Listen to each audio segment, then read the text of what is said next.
Hola, bienvenido a una transmisión más de Semilla Compañerismo Cristiano.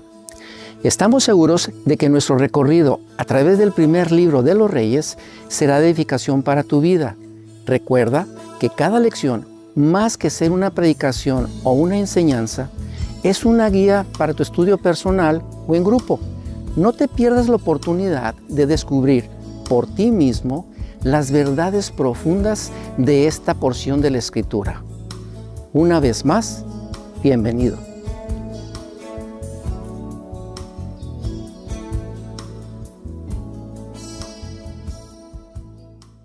Vamos a la lección número 2 de nuestro estudio del primer libro de los Reyes. En esta ocasión vamos a considerar el capítulo 2, versos 1 al 46. El título de nuestra lección es Salomón, un hombre resolutivo. El versículo clave es la segunda mitad del verso 46, el último versículo precisamente de este capítulo. Y los personajes principales en nuestra historia son, por supuesto, David, Adonías, hijo de Betsabé, Salomón, Abiatar, Joab, Benaía y Simei.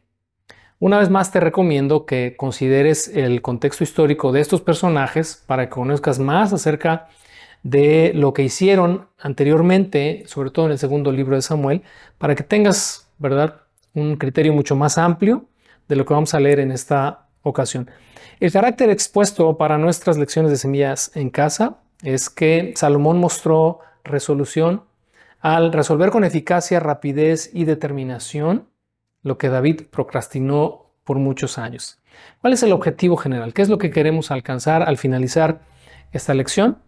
Es considerar el carácter resolutivo de Salomón como una virtud digna de emular.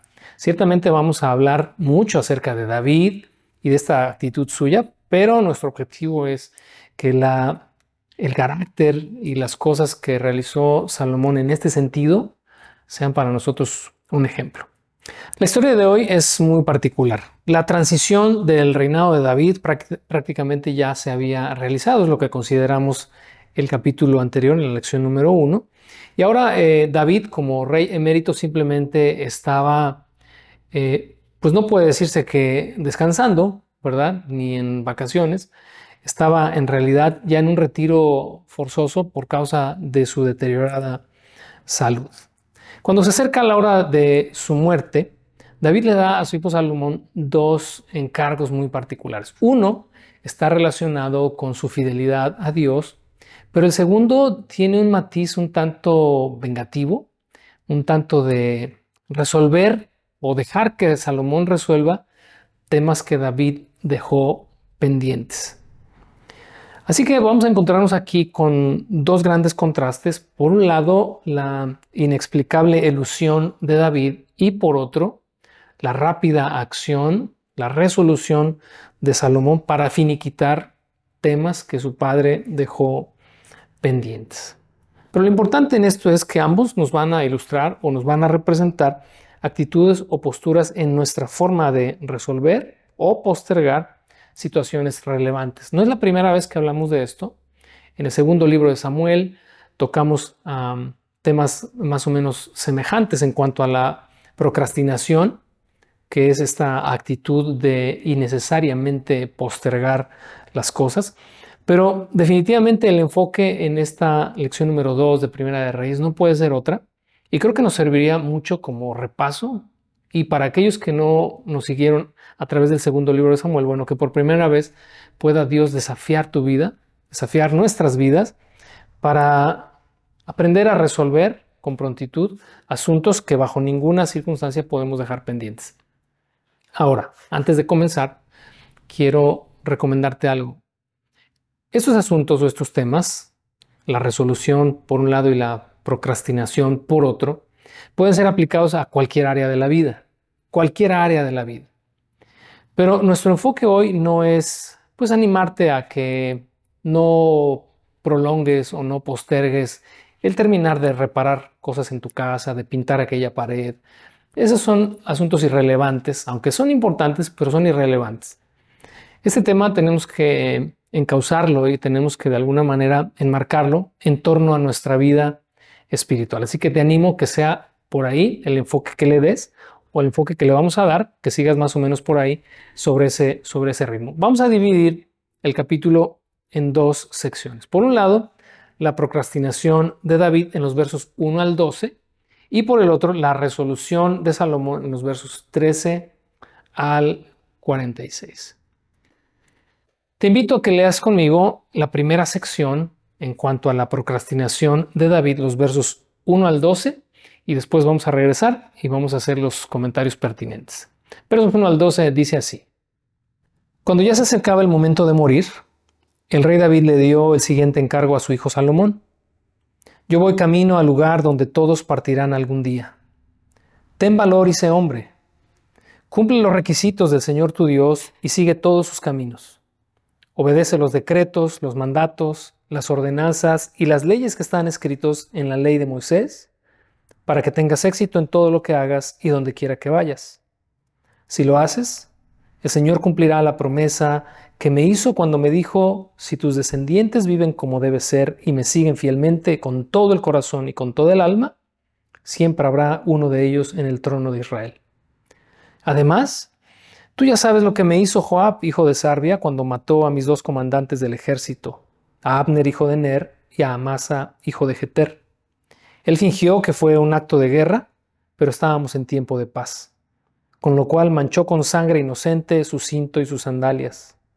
Haz con él lo que mejor te parezca, pero no permitas que envejezca y vaya a la tumba en paz. Sé bondadoso con los hijos de Barzillai, de Galaad. Haz que sean invitados permanentes en tu mesa, porque ellos me cuidaron cuando yo huía de tu hermano Absalón.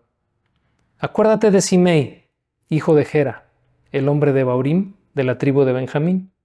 Él me maldijo con una maldición terrible cuando yo escapaba hacia Mahanaim. Cuando vino a verme al río Jordán, yo le juré por el Señor que no lo mataría. Pero ese juramento no lo hace inocente.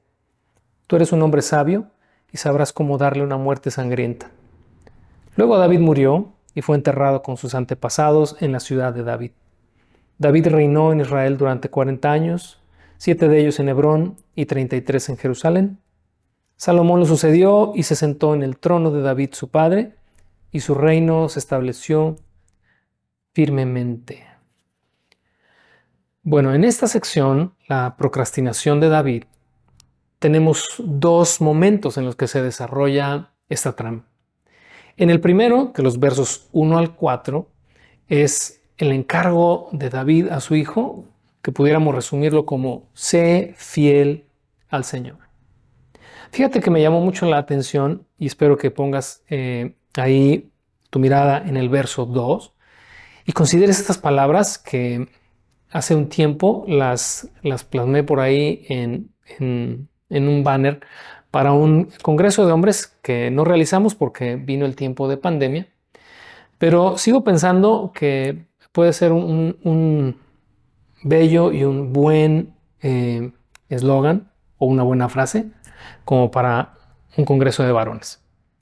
Yo voy camino al lugar donde todos partirán algún día. Ten valor y sé hombre. A mi gusto es una hermosa frase de transición. David, como venimos observando ya, está en el lecho de la muerte, prácticamente está a breve tiempo de entregar, ¿verdad?, el espíritu. Él lo sabe, todos lo saben, por la condición de salud ya descrita en el capítulo 1. Pero esta es una hermosa frase para hacer una transición en cuanto a los encargos que David quiere dejar a su hijo. Yo voy a donde todos irán, pero a ti te digo, ten valor y sé hombre. ¿Por qué? Recuerdas, David fue un hombre de guerra, fue un hombre de 1000 batallas. Salomón, pues, no había sido entrenado en la guerra y tenía una personalidad pacífica. De hecho, su reino se definió por ser un reinado de paz. Sin embargo, en el verso 3, cuando David le da a esta encomienda a su hijo Salomón, tomando quizás una semejanza con las palabras que Dios le dio a Josué en el capítulo 1 del libro de Josué, cumple, ¿verdad?, los requisitos del Señor, los decretos, sus ordenanzas, y vas a prosperar en todo lo que hagas. Y luego en el verso 4, en este sí condicional de si lo obedeces, si lo haces, el Señor va a confirmar tu trono porque así me lo prometió, etcétera, etcétera. A pesar de todo esto, hay un cambio radical en esta segunda sección de esta porción que acabamos de leer, que se desarrolla a partir del verso 5 y hasta el verso 12. Y digo, para cualquiera que hace esta lectura, para ti seguramente que le hiciste ahorita junto conmigo, notas un cambio impresionante y te quedas así como en shock porque dices, a ver, no entendí. Primero le habla y le promete y le demanda que cumpla los mandatos, la ley del Señor, que le sea fiel a Dios, pero luego le dice, pero espérate, hay algunos pendientes míos que te quiero heredar, que te voy a heredar y que quiero que hagas. Número 1, en el verso 5 al 6, dijo, castiga a Joab.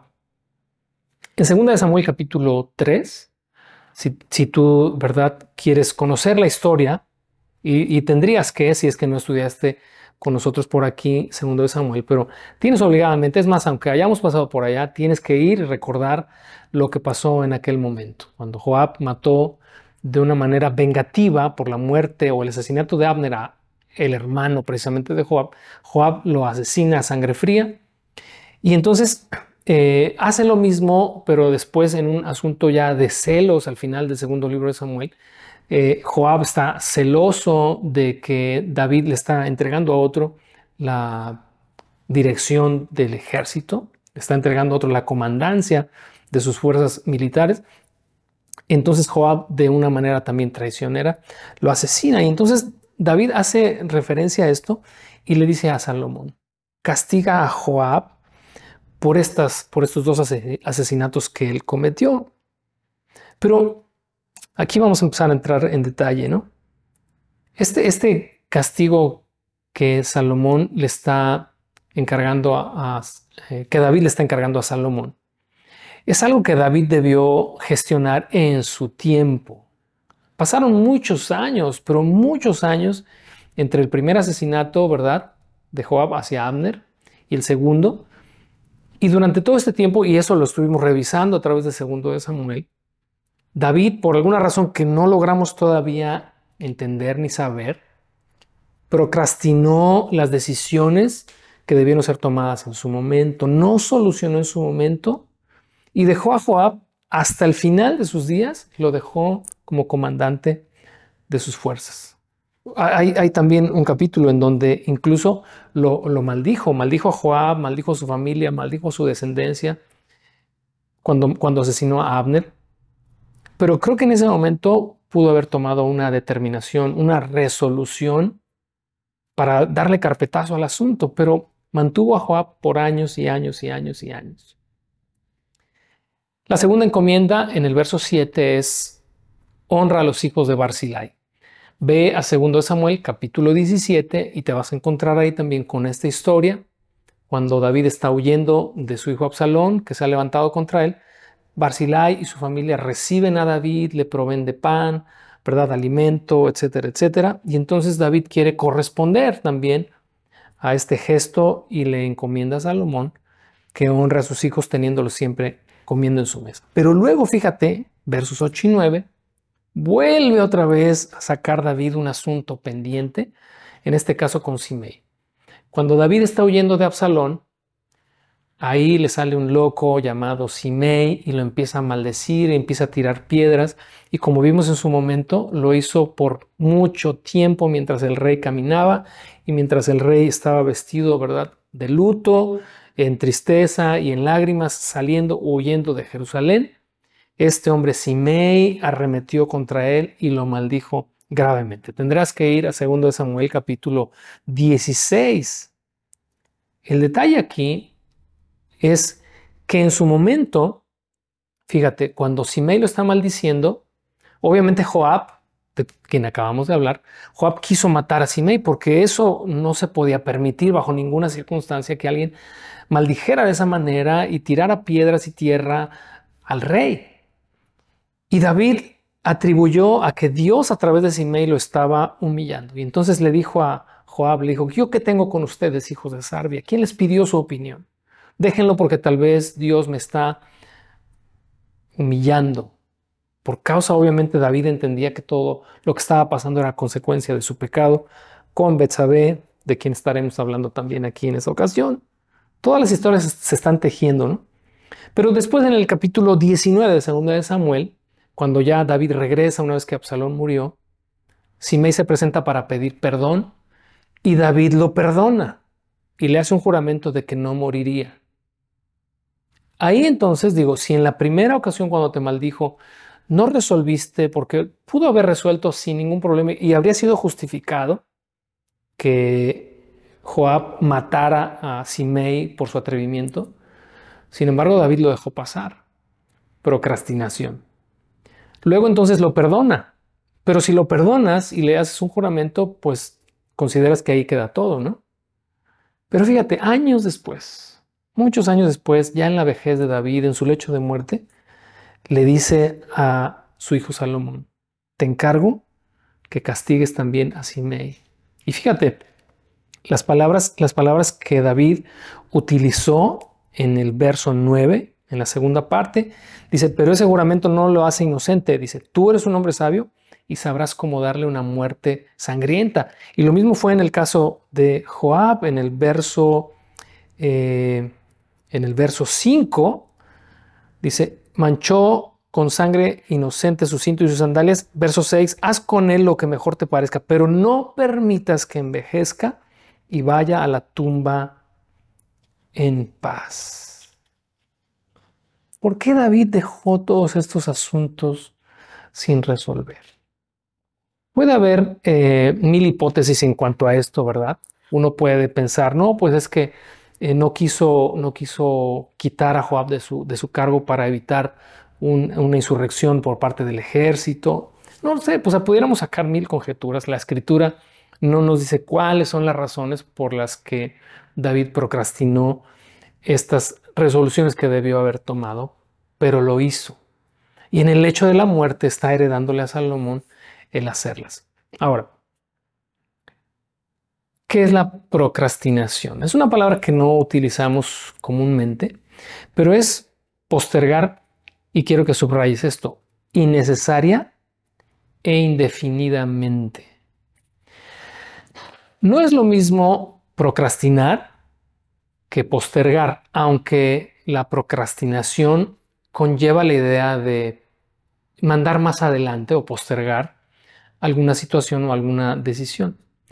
Las diferencias fundamentales en estos dos conceptos, que pues son primos hermanos, es que la postergación obedece a factores externos y lo único que haces es aplazar en tiempo algo que has determinado hacer. Por ejemplo, tienes una reunión, tienes una junta, te quedaste de ver con una persona y te enfermas o el clima no lo permite y postergas y le dices, bueno, no nos vamos a ver el día de hoy, pero nos veremos en 2 días o nos veremos en 3 días. Eso es simplemente postergar.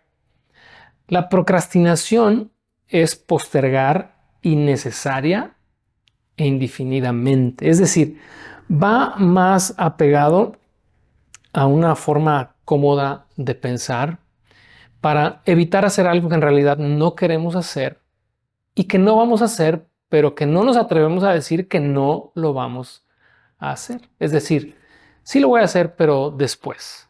Sí lo haré, pero luego. La procrastinación es prima hermana del sesgo del presente. ¿Te acuerdas que en 2 de Samuel hablamos del sesgo de confirmación? Creo que muchos de nosotros hemos de alguna manera rumiado, ¿verdad? Este tema del sesgo de confirmación, que es cuando oyes lo que quieres oír.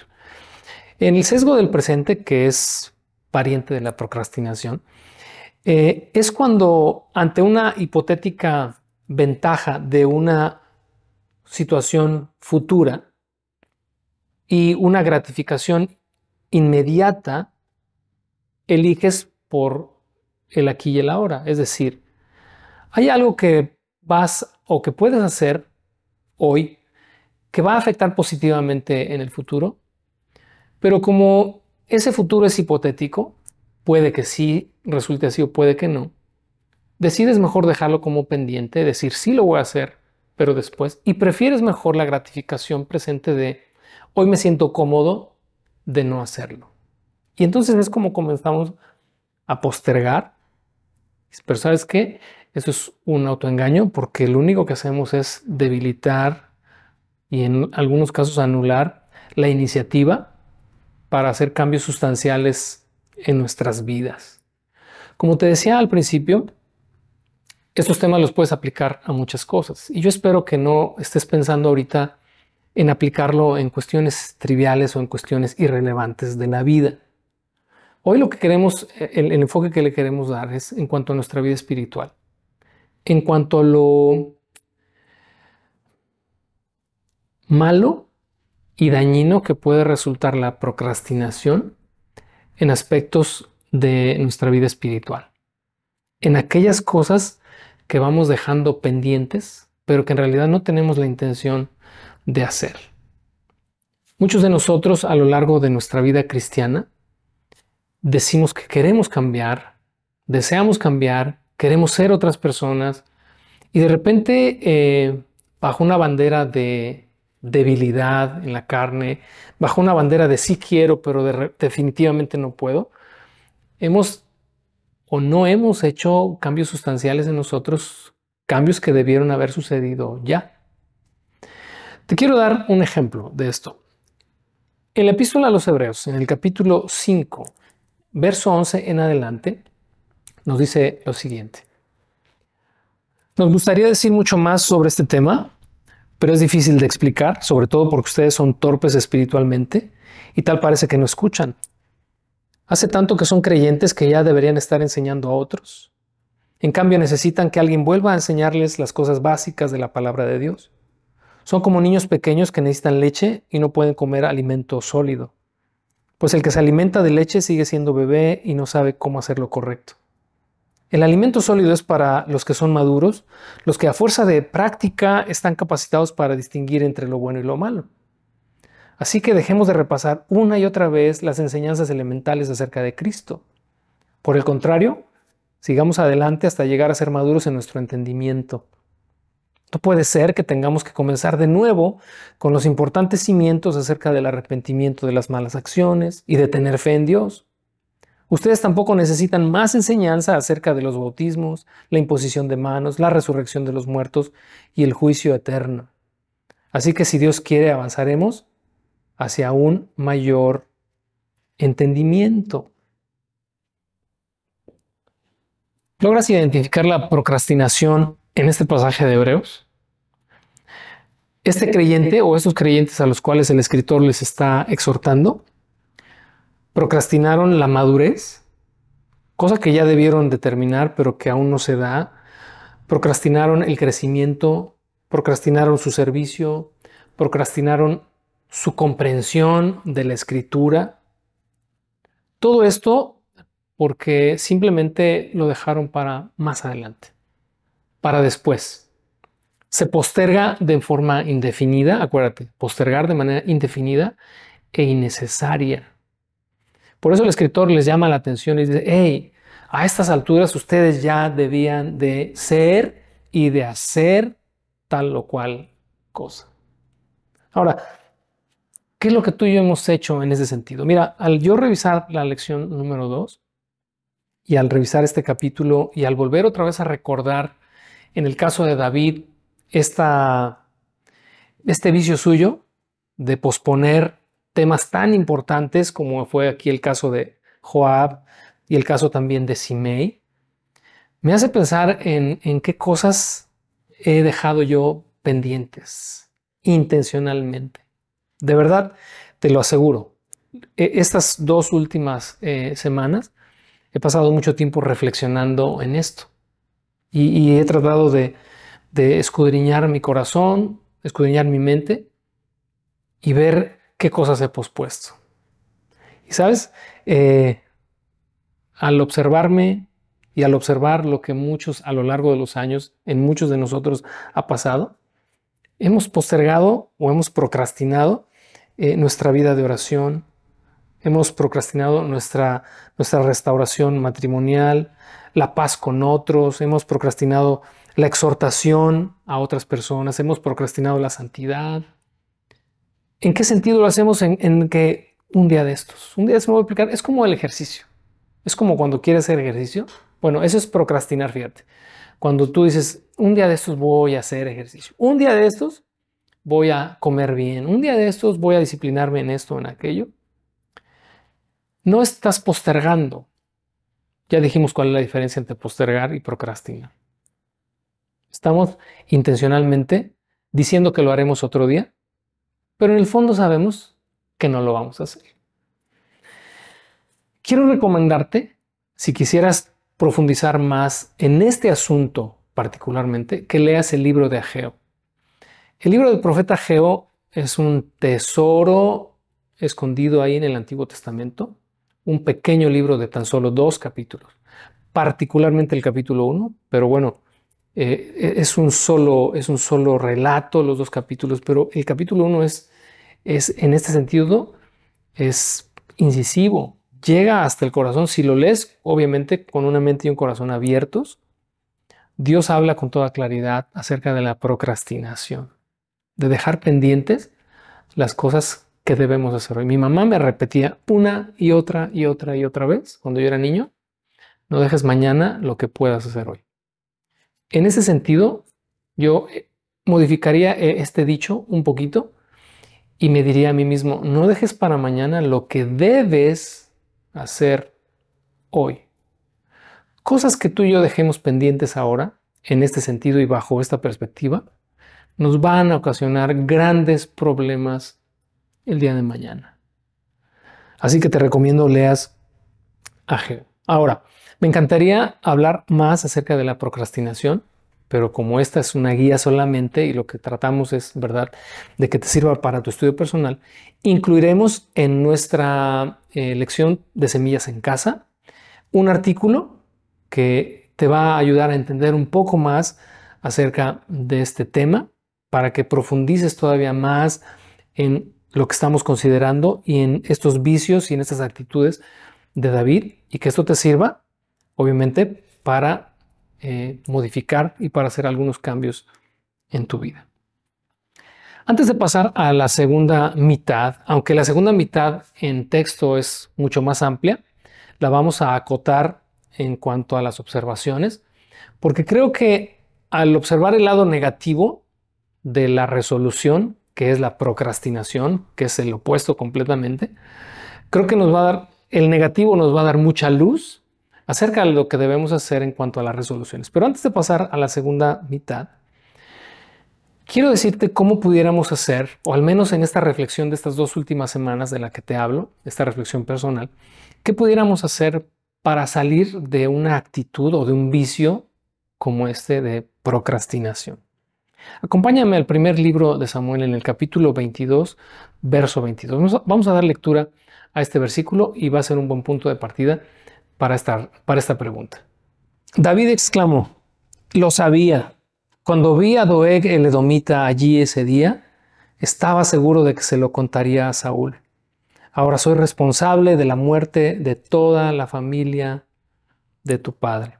Como resultado de una implacable persecución de Saúl a David, recordarás, ya revisamos esto en el primer libro, en un ataque de locura, David va a una ciudad, la ciudad de Nob, que era una ciudad o una villa de sacerdotes, para demandar, ¿verdad?, una razón por la cual Ahimelech ayudó a David en su vida. Y Ahimelech, ¿verdad?, en un acto completamente inocente le dijo, yo no sabía que estaba huyendo de ti. Saúl ya en este momento ha perdido los estribos, ha perdido la cordura y entonces ordena que todos los sacerdotes de ese lugar sean asesinados. Cosa que sucede. El único en escapar es Abiatar, del personaje que hablaremos precisamente aquí en el Segundo de Reyes 2. Te digo que se está tejiendo la historia de una forma impresionante. Ojalá recurras a todos estos pasajes para que puedas tener una panorámica lo más amplia posible y el pasaje sea más claro. Y entonces aquí una vez que sucedió esto, que Abiatar es el único que escapa, el único sacerdote que escapa de esta matanza, David exclama en lo que acabamos de leer, lo sabía. Yo sabía cuando vi ahí a este hombre, a Doeg el edomita, yo sabía que él iba a ir con el chisme, con Saúl, y que Saúl, ¿verdad?, se iba a enterar de esto. Y entonces dice, yo soy ahora responsable de la muerte de todos los sacerdotes y de tu padre también. Esta expresión, lo sabía, acuérdate que estoy tratando de contestar la pregunta de ¿qué podemos hacer para evitar la procrastinación? En esta reflexión de estas semanas, vino a mi mente plantearme un escenario futuro, hipotético, en cuanto al yo sabía que debía hacer esto o aquello y no lo hice. Vino a mi mente por razón de recordar que en algunas pláticas a lo largo de estos años que he tenido con parejas que desafortunadamente han roto su relación, matrimonios que se han disuelto, en más de una ocasión alguno de ellos refirió esto. Yo sabía que no me tenía que casar con él, o yo sabía que no me tenía que casar con ella.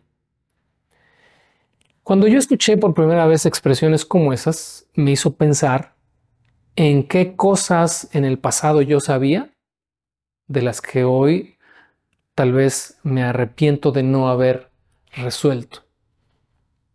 Y entonces en la reflexión de estas semanas decía, ¿cómo puedo yo evitar la procrastinación, esta postergación innecesaria e indefinida en los asuntos espirituales? Y entonces llegué a la conclusión de plantear un escenario futuro en el que yo dijera, yo sabía que tenía que hacer esto, o sea, en mi presente. Yo lo sé en el futuro, yo sabía en el futuro que tenía que haber hecho esto en el presente, por lo tanto, esto que me está pasando es justo. Cuando te planteas un escenario hipotético a futuro así, bueno, tal vez ese temor o ese miedo a las consecuencias futuras, que es un medio, como dicen algunos psicólogos, un medio terapéutico, nos puede ayudar a tomar decisiones hoy. Porque ese miedo terapéutico nos puede activar a tomar iniciativas de cambio hoy. Un ejemplo, porque acuérdate que estamos aplicando esto a temas espirituales. Pregúntate, ¿cómo crees que el Señor, cuando nos reciba y cuando nos juzgue, porque dice que seremos juzgados, todos seremos juzgados de lo que hayamos dicho, de lo que hayamos hecho, etcétera, etcétera? ¿Qué crees que el Señor va a decir en cuanto a tu servicio, en cuanto a tu entrega, en cuanto a tu vida de oración, en cuanto a tu interés por su palabra, en cuanto a tu disposición para obedecer? Ve al futuro, hipotéticamente ve al futuro. ¿Consideras que el Señor te dirá, buen siervo y fiel, en lo poco fuiste fiel, en lo mucho te pondré, siempre fuiste obediente, siempre fuiste un hombre de oración, siempre me buscaste, siempre esto, siempre el otro, siempre serviste a tus hermanos, perdonaste cuando tenías que perdonar, etcétera, etcétera? Si tu respuesta a todos esos escenarios hipotéticos es que el Señor te va a dar la bienvenida amplia, pues entonces significa que vas muy bien y que lo estás haciendo excelentemente bien. Te felicito y te animo a que sigas. Pero si en ese escenario futuro hipotético te encuentras ¿por qué no oraste? ¿Por qué me ignoraste? ¿Por qué esto? ¿Por qué aquello? Entonces en ese momento, seguramente en esta hipótesis planteada, tú vas a decir, yo sabía, es decir, en este presente, yo sabía que tenía que hacer esto, yo sabía que tenía que hacer aquello y no lo hice. ¿Me agarras la onda? Yo creo que sí. Sabes por dónde va esto. Así que eso creo que es una buena manera de alejarnos de la procrastinación y comenzar hoy a tomar decisiones que no nos dejen pendientes para el día de mañana.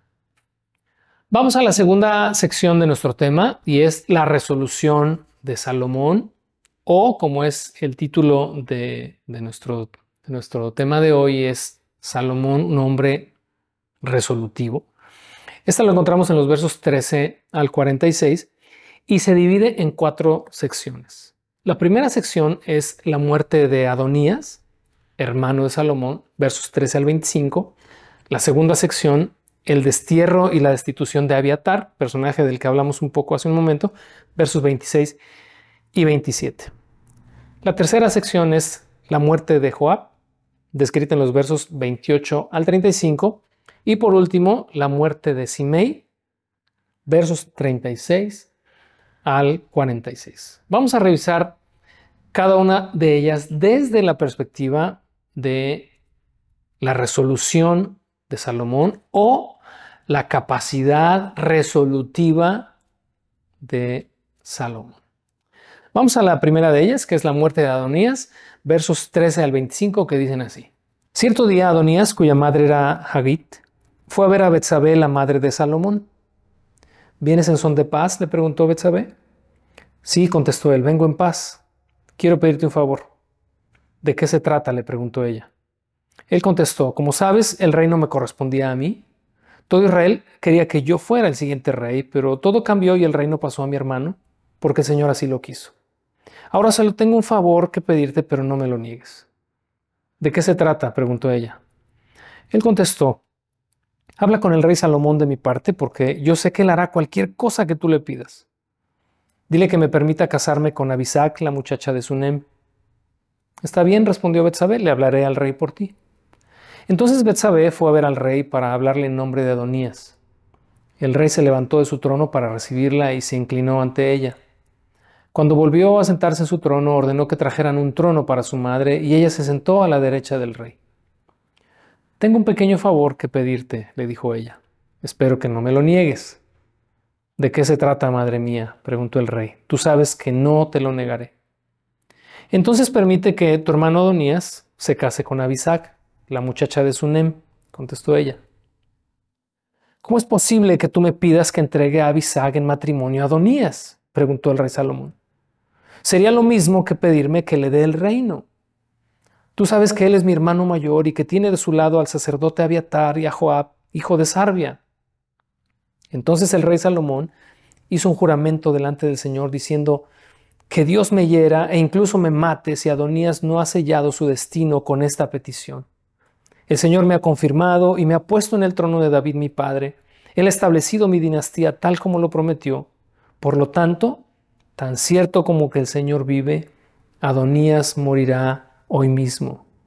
Entonces el rey Salomón le ordenó a Benaía, hijo de Joiada, que lo ejecutara y Adonías murió. Qué historia, ¿no? Definitivamente qué momento complicado, creo, para cualquiera de nosotros, porque quizás no habríamos podido identificar el mal detrás de una petición así. Tan es así que Betsabé, la madre de Salomón, partidaria obviamente, ¿verdad?, de que su hijo estuviera en el trono y no Adonías, y considera a Adonías como un traidor, etcétera, etcétera, lleva, quiero suponer, de una manera genuina esta petición delante de Salomón. Pero Salomón lo ve con otros ojos. Para Salomón, esto es una afrenta, esto es un riesgo, por eso su expresión de es como si me estuviera pidiendo el trono. Recuerda que esta chica, de ella hablamos en el capítulo 1, ella fue concubina, fue quien estuvo cuidando a David en su vejez o ya en su lecho de muerte, quien, ¿verdad?, le calentaba, lo vimos en el capítulo 1. Al ser parte de su harem o una concubina suya, no podía pasar bajo ninguna circunstancia a ser esposa de ninguno de sus hijos. Cuando Adonías está haciendo esta petición, en realidad hay detrás de todo esto una doble intención, cosa que Salomón identifica porque hace esta observación de que junto o detrás de Adonías sigue estando Joab y sigue estando Abiatar. Y entonces Salomón toma una resolución inmediata. Salomón no va a postergar, Salomón no va a dejarlo pasar, Salomón no le va a decir, pues no, hay para la otra, o no le va a decir, sí, pero simplemente toma una decisión radical y lo manda a ejecutar. Ahora, los 4 momentos, ¿verdad?, en los que Salomón en esta segunda sección va a poner las cosas en orden y va a resolver de manera pronta y expedita, lo hace con una sabiduría impresionante. Aún no hemos llegado ni siquiera al capítulo 3, en la cual Salomón pide sabiduría y Dios se la da de manera ilimitada. Pero creo que de forma natural Salomón era, como David mismo dijo cuando le dio estos encargos, era un joven con cierta sabiduría ya manifiesta. Vamos al capítulo 1, verso 52. Fíjate lo que dice ahí. Salomón respondió, hablando acerca de Adonías: si él demuestra ser leal, no se le tocará un pelo de la cabeza, pero si causa problemas, morirá. Fíjate que a diferencia de David, que no tomó acciones, dejó las cosas pasar, considerando que quizás con el tiempo todo se iba a resolver, porque en la procrastinación muchos de nosotros hacemos eso. Pensamos que el tiempo lo va a resolver. Pensamos que el tiempo lo va a curar. Pensamos que el tiempo lo va a sanar, pero nunca es así. ¿Por qué hay sabiduría resolutiva en Salomón? Porque fíjate que la petición de Adonías trajo la muerte sobre sí mismo, pero ya bajo una advertencia que Salomón le había dado. Por eso leímos el verso 52 del capítulo 1. Si él demuestra ser leal, no se le va a tocar un pelo de la cabeza. Pero llegamos al capítulo 2, Adonías hace esta petición y entonces Salomón lo ve como la oportunidad perfecta para acabar con él. Era su propio hermano. Quiero que veas la magnitud de la capacidad resolutiva de Salomón, de no medirse y de no reservarse, aunque fuera su hermano, para evitar una condición más difícil, una condición compleja o incluso la pérdida de su reino en el futuro. Cosas con las que David batalló una y otra vez.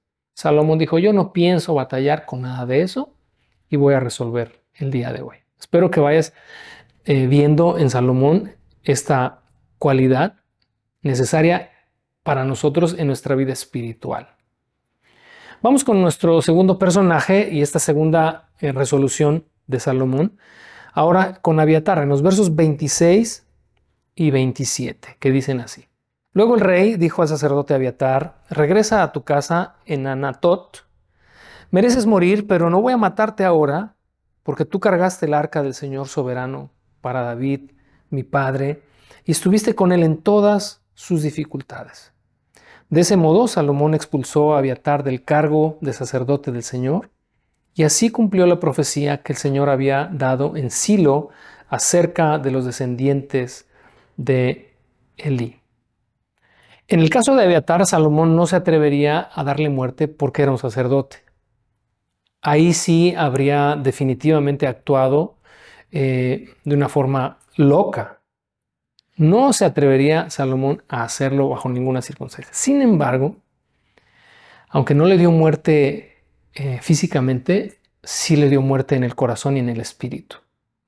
Dice aquí este pasaje que se estaba cumpliendo una profecía que Dios había dado acerca del linaje de Aarón a partir de la descendencia de Elí.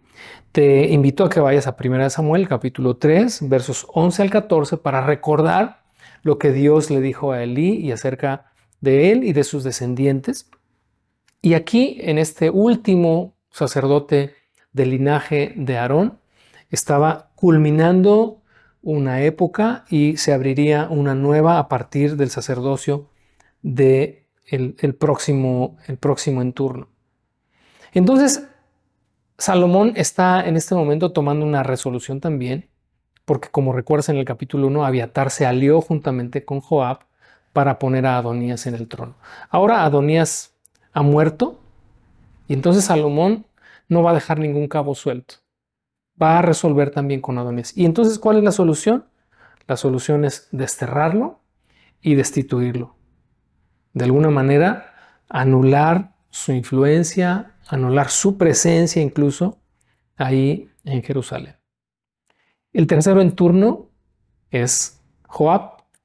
Vamos a leer los versos 28 al 35. Joab no se había unido anteriormente a la rebelión de Absalón, pero sí se había sumado a la rebelión de Adonías. Así que al enterarse de la muerte de Adonías, corrió a la carpa sagrada del Señor y se agarró de los cuernos del altar. Cuando se lo informaron al rey, Salomón mandó a Benaía, hijo de Joiada, a ejecutarlo. Benaía fue a la carpa sagrada del Señor y le dijo a Joab: el rey te ordena que salgas. Pero Joab respondió: no, aquí moriré. Entonces Benaía regresó a ver al rey y le informó lo que Joab había dicho. Haz lo que él te pide, respondió el rey. Mátalo allí junto al altar y entiérralo. Así se borrará de la familia de mi padre la culpa de los asesinatos sin sentido que cometió Joab. El Señor le cobrará las muertes de dos hombres que eran más justos y mejores que él, y que mi padre no sabía nada de las muertes de Abner, hijo de Ner, comandante del ejército de Israel, y de Amasa, hijo de Jeter, comandante del ejército de Judá. Que Joab y sus descendientes sean por siempre culpables de la sangre de ellos, y que el Señor conceda paz a David, a sus descendientes, a su dinastía y a su trono para siempre. Entonces Benaía, hijo de Joiada, volvió a la carpa sagrada y mató a Joab y fue enterrado junto a su casa en el desierto. Después, el rey nombró comandante del ejército a Benaía en lugar de Joab y puso al sacerdote Sadoc en lugar de Abiatar. Aquí Joab no necesitó saber que se le estaba buscando para ejecutarlo.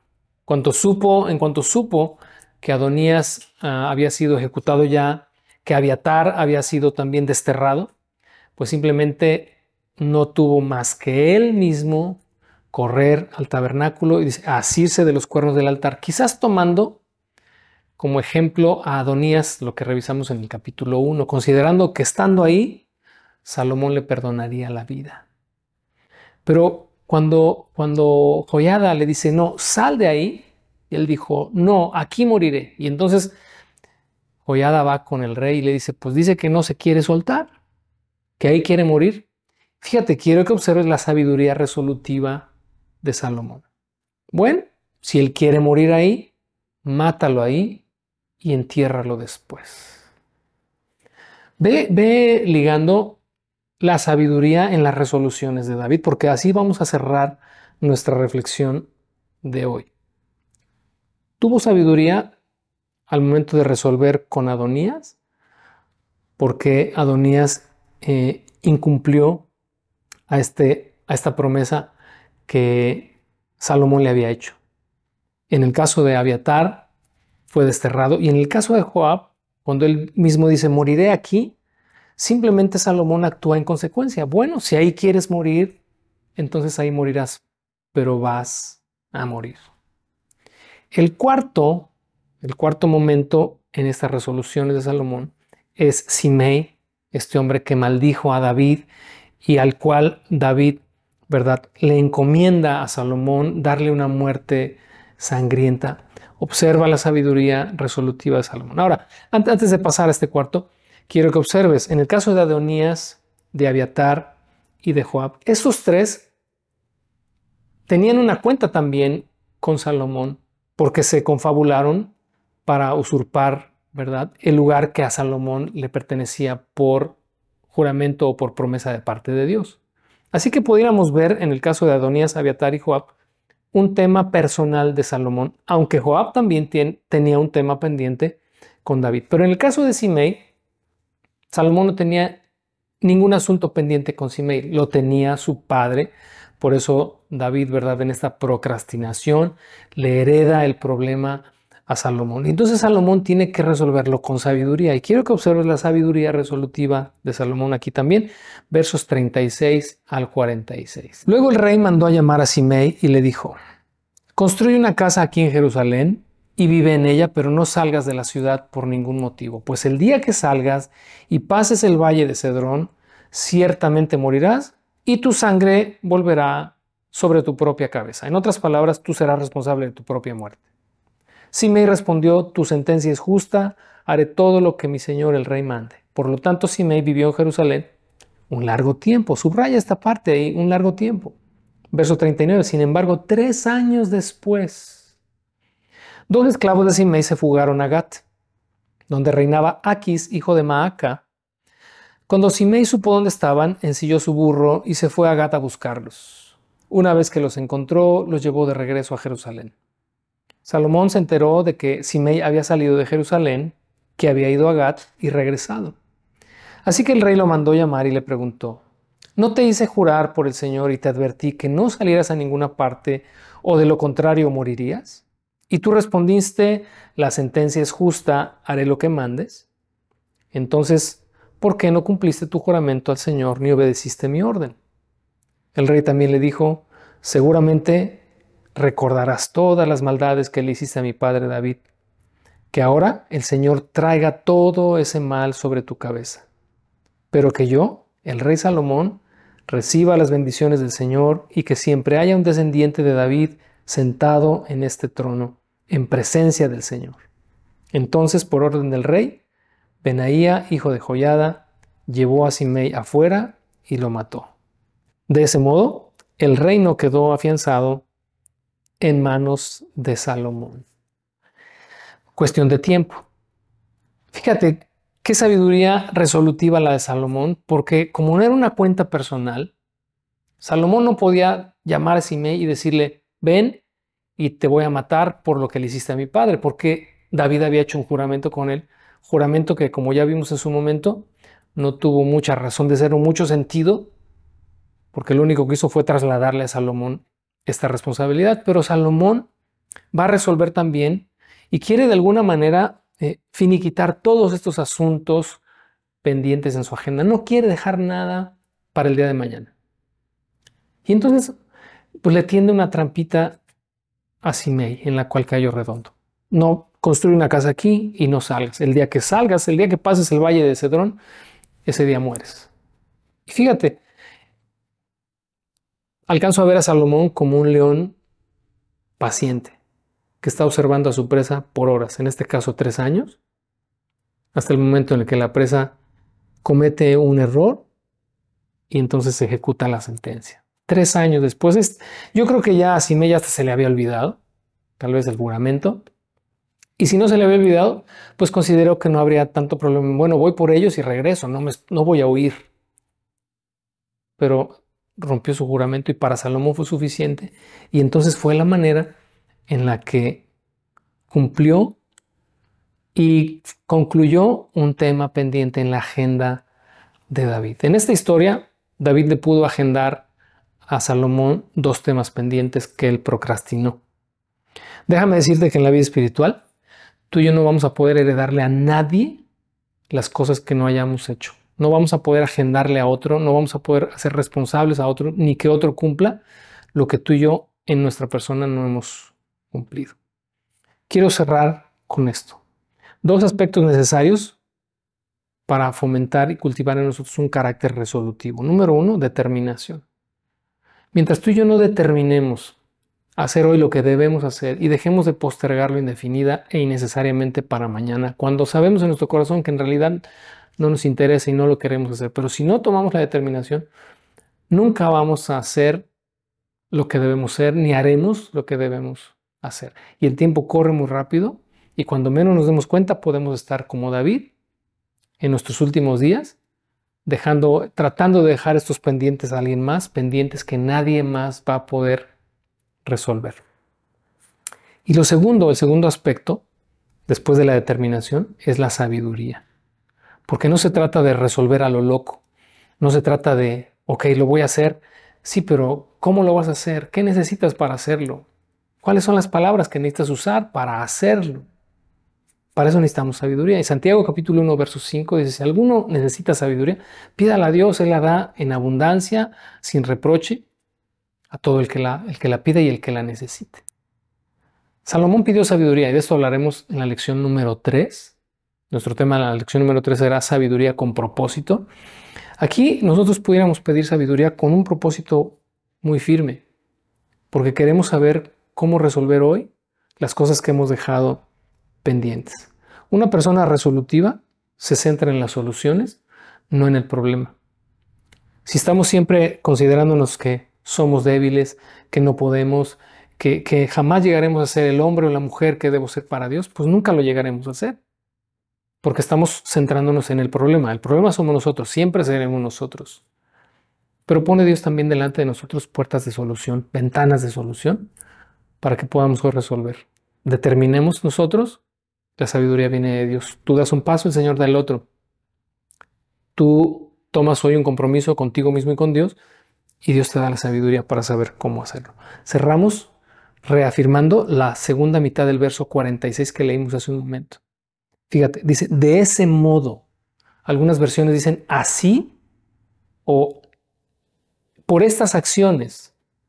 El reino quedó afianzado en manos de Salomón. Ese es, de hecho, nuestro versículo central de nuestra lección de hoy. Si Salomón no hubiera hecho todas estas cosas, que quizás para nosotros, porque obviamente estamos en un contexto distinto, en una cultura distinta, y quizás se nos hagan determinaciones muy sangrientas. Bueno, estamos viéndolo esto en contexto. Si Salomón no hubiera hecho ninguna de estas cosas, te aseguro que su reino no habría sido el reinado que fue, un reinado de paz. ¿Quieres paz el día de mañana? ¿Quieres satisfacción el día de mañana en tu vida espiritual? Comienza hoy, fomentando en ti un carácter resolutivo. Que Dios te bendiga. Nos vemos en nuestra lección número 3 la próxima semana. Hasta entonces. Esperamos que lo que hemos considerado el día de hoy te anime, principalmente a profundizar más en el texto bíblico, pero que de igual manera te guíe a hacer las aplicaciones prácticas que necesitas para crecer y madurar en el Señor. Ya sea que estés participando en una semilla en casa local o nos sigas desde cualquier otro lugar, gracias por acompañarnos. Nos vemos en nuestra próxima transmisión. Hasta pronto.